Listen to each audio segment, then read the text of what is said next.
Welcoming you to a life of awareness, the Presence Project is excited for you to join us for today's podcast with your host, Paul Kerzner.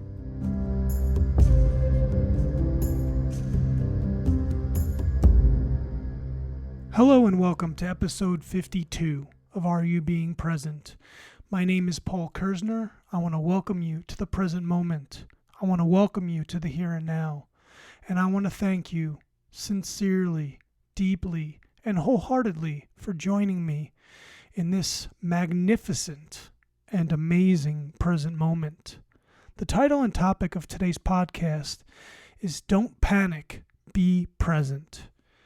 And I decided to choose this specific subject because I feel like it's very easy in our modern life to panic, to get triggered. We have all these different things that are coming at us that we have to deal with. We have all these responsibilities. And panic can become a part of our waking life. The best way to deal with panic, the best way to treat it, is through presence. In clinic, as well as in my own personal life, I see panic, I experience panic, and there's definitely tools that we can use. But the first thing we need to kind of elaborate on or examine is what exactly are we panicking about? 9 times out of 10, the panic that's taking place has nothing to do with what's going on in our present moment or anything that we can change in the moment that we're currently experiencing. That's an important point. And it's something that we should really look at. So if you're feeling a little panicked right now, you need to take a step back, or you should take a step back, and really ask yourself, what is it that I'm so panicked about? Is it anything that's unfolding now? Or is it something that I'm worried about in the future? Or am I reflecting back to a negative memory, a negative perceived past? These are all important things to take into consideration. Because panic is definitely a presence detractor, without a doubt. And like I was saying, 9 times out of 10, the panic that we're experiencing is not happening in the moment. There's that 1 out of 10, and yes, there is an appropriate time for panic, and that's if something is happening to you, and that response is appropriate. But 90% of the time, the panic that is washing over us has nothing to do with what's going on right here and now. And unless we use our presence tools, unless we have clarity, we're not going to be able to see that. We're not going to be able to work with it. We're not going to be able to lean into it. Because we've developed all these coping mechanisms for dealing with panic. We've developed these neural pathways. So when we start to feel panic, we want to numb it out. We want to escape it. It's very, very uncomfortable, and we'll do anything not to have to feel like that. The panic that is a part of our biological system, it's a physiological response. And so we enter into these situations, or we create these situations, and most of the time in our head, and we feel it all throughout our body. Our heart rate starts to increase. Our breathing starts to increase. There's a whole cascading effect. Our muscles get super tense. Our body starts to release cortisol. There's a variety of different things that all happen when we allow panic to take over our present moment. So this is a process, because it's so knee-jerk to the majority of us, walking on earth right now, is, what can we do differently when we experience panic? Well, of course, being present with the panic is going to be my first response. And, and I'm saying that because if you can be present through an experience like that, if you could take the observation role, if you could be the observer of the panic that's taking place within you, you can see it for what it is.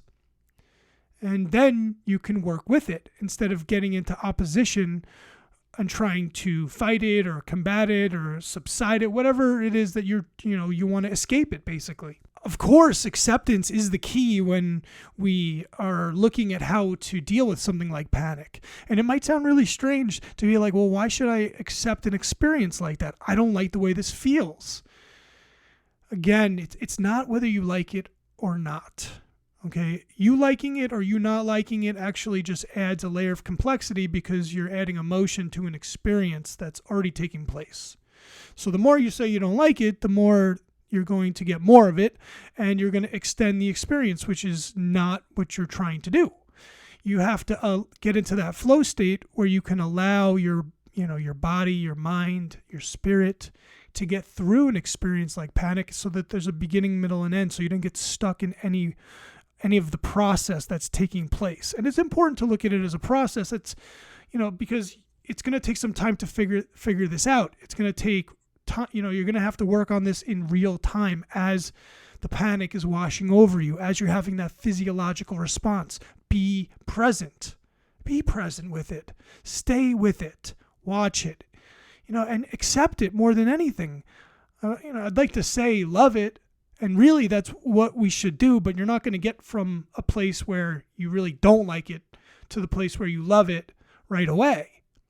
So, we have to find that middle ground of neutrality, and we can get to neutrality when it comes to panic by being the observer, about, checking in with ourselves, checking in with our body, watching our mindset, because as soon as the panic takes place, all these thoughts start flowing through us and take us right out of the moment, because we don't want to feel like that. So how long was this going to last? Why is this happening to me? What do I have to do? Where do I have to go? Who do I have to talk to? That is a very typical mindset of someone who's going through panic. And in clinic, I've had the experience of working with patients while they're having panic attacks, and it's very powerful. I personally have not had a panic attack, but I have watched people go through them, and it's intense. There's no doubt about it. So whether you've experienced panic attacks or you're just in a panic, feeling an extreme amount of anxiety, presence is the key.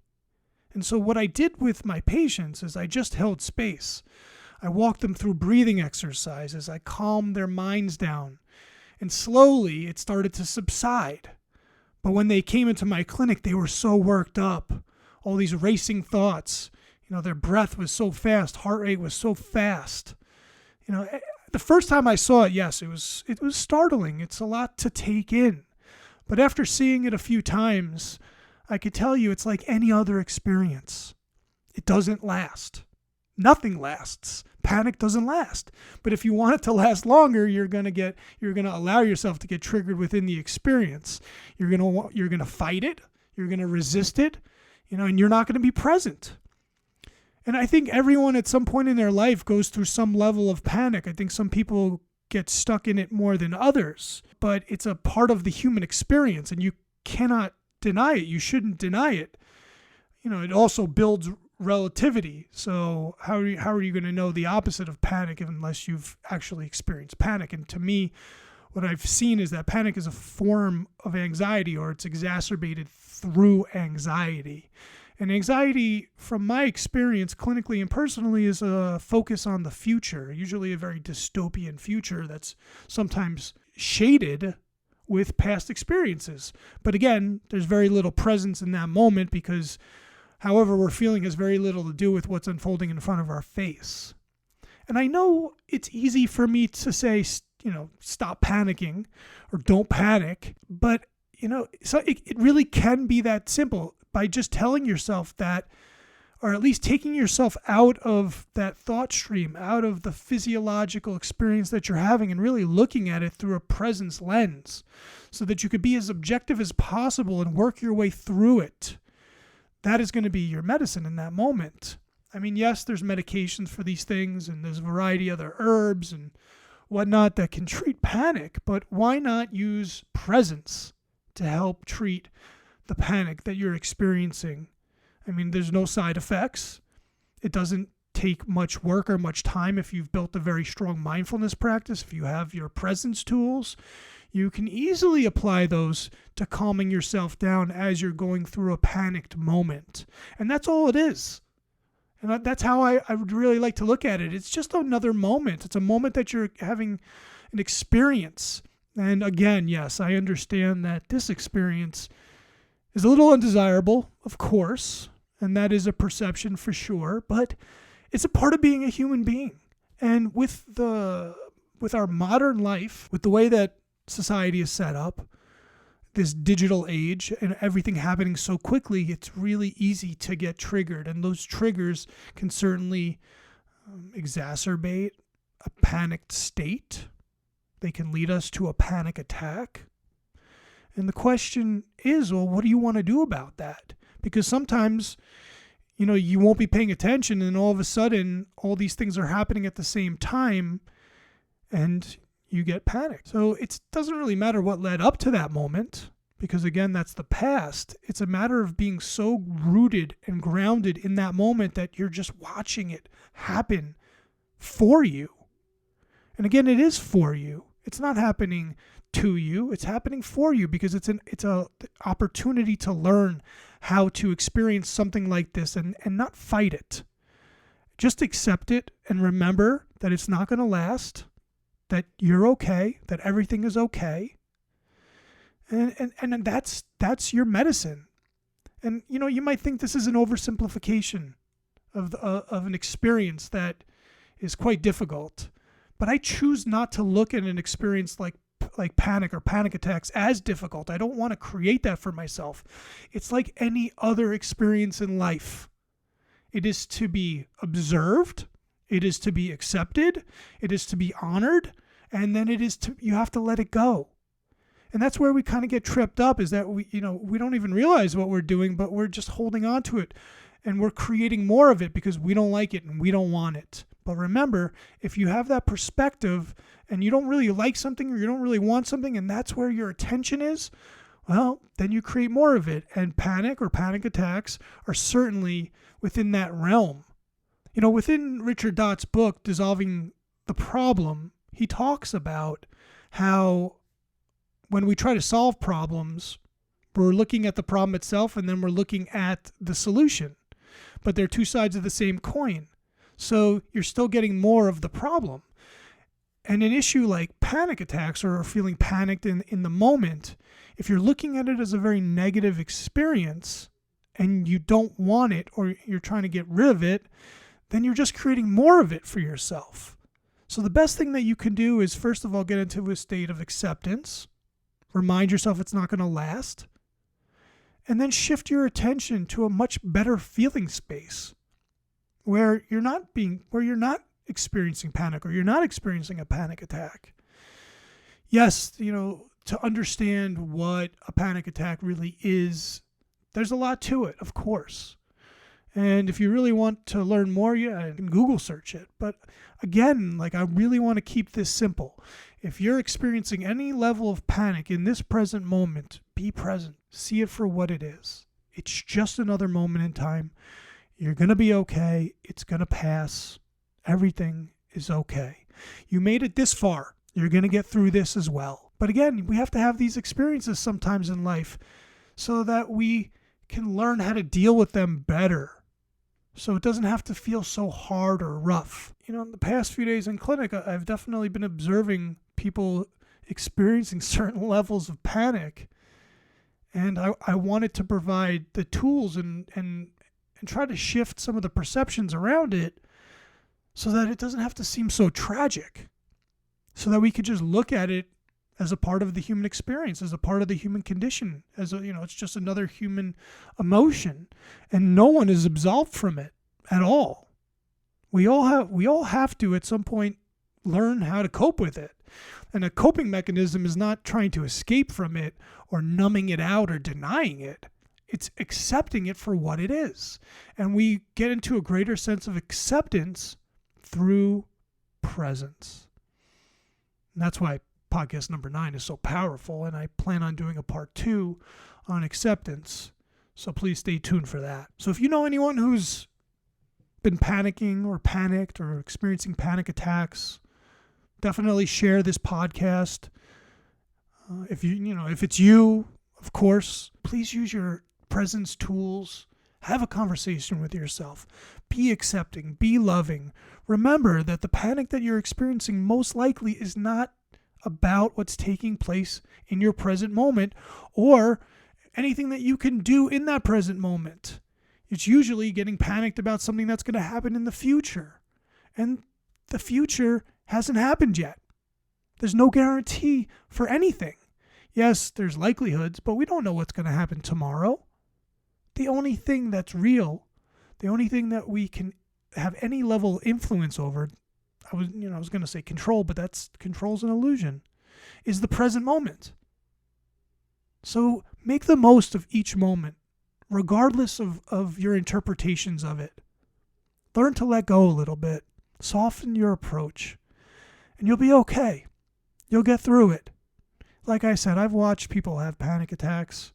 I have felt many times in my life panic, but I've learned over time that presence is the medicine to treat it. And look, if you're having a clinical panic attack over and over again, you might want to seek professional help, of course. And that's always a good idea, whether it's a therapist, psychiatrist, psychologist. But if you're like the rest of us who occasionally feel panicked or have the rare panic attack, using presence, being present, being accepting, softening up, those are the things that are going to get you through those moments. And it's going to make your life so much easier. So I hope that this podcast was relevant for you or for some people that you know. I feel like it was an important time for me to address an experience that so many people are having right now. And they feel trapped. And they don't know what to do about it. And then the only thing that they think that they can do is take medications, psychotropic medications. And like I said, that's appropriate for some. But, I've watched people on medication still have panic attacks. So, whether you're on medication or not, you can still use presence to help calm yourself, to get through an experience like that, and just feel better in general. I want to thank you for listening. As always, it really is an honor to be able to talk on this subject and share my thoughts and my experiences clinically and personally, because I really do feel like presence is one of the keys to life. It's not the only thing, of course. But if there was a book of life, a little manual that we were given in the beginning, I do feel like presence and subsequently mindfulness would be one of the first few chapters, because it would provide us with the groundwork for really getting through a lot of the human experiences and not getting stuck, not feeling like it's a lot harder than it needs to be, not creating so much self-inflicted suffering. And if that's all presence does, that's enough. So I do hope that your present moments are amazing. But more than anything, I hope that you're accepting each and every present moment for what it is, which is an opportunity. Thank you for listening to the Are You Being Present podcast, brought to you by the Presence Projects. Remember, you have a choice. Choose to be present.